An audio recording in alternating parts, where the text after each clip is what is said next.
What I see by and large is as we hit these individual issues in this bill and talk about the Common Core is really not much for most of our constituents.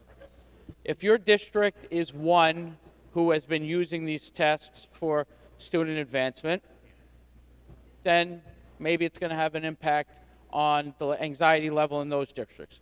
Most are not using this testing for that purposes, so there's really no practical impact on them. But really the thing that I can't get over is clearly we're seeing that there's an issue with these tests. Clearly we're seeing that perhaps they're not an accurate measure of the student's progress and the student's knowledge.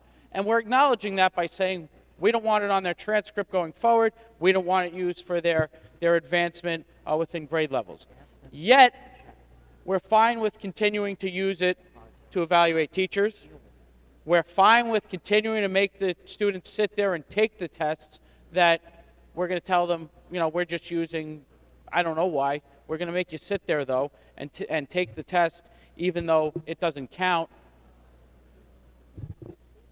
This is an issue for me because the testing is either good or it's not. It's either an accurate measure of the student progress or it's not.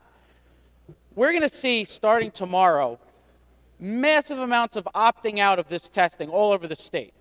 As I've been here on this debate, I've heard from people back on Long Island, and the number keeps growing as they're hearing from other districts how many people are opting out. The last count I saw was about 8,500 people on Long Island. And these are parents who, many of them actually teachers as well, who have decided that they don't think this is good for their children, and they're having their children refuse this testing tomorrow. Something's wrong here. They're not opting out of it because they don't want their child ever subjected to testing. They weren't opting out of it under the old testing. They're opting out of it because they see it as destructive, because they see it as something that their child is going to sit for hours and days and sit there and be tested on material that they've never been given a fair opportunity to learn, that our teachers have never been given a fair opportunity to teach. Yet, for some reason, we're pushing forward with this. We're not thinking of creative solutions in terms of looking for larger waivers from what's going on there.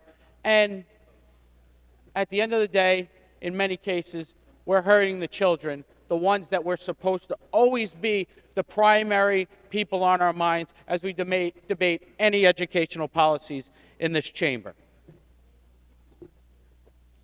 So I just hope, and I want to be clear to all of my colleagues in this chamber, this issue is not going away. We can do this today. We can go back home. We can tell them we delayed this, we delayed that. By and large, like I said, for most of our constituents, we haven't delayed anything. This isn't going to have any practical impact on them.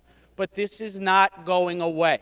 And we're going to have to revisit this issue until the time comes that we actually take a full look at it. We adopt a comprehensive plan to either do what we're doing right to give our students and our teachers a chance at success, or we're going to have to tell our parents why we don't think the education of their children is important enough for us to give them the resources they need, for us to make sure that when we're putting in a new curriculum, it's something that really is going to benefit them, not that it's going to benefit them by throwing out the buzzwords, college and career readiness, all these great buzzwords that we're throwing out there without actually giving any reason why it's actually going to get them there.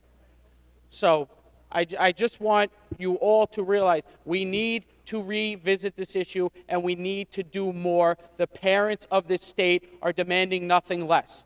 Thank you.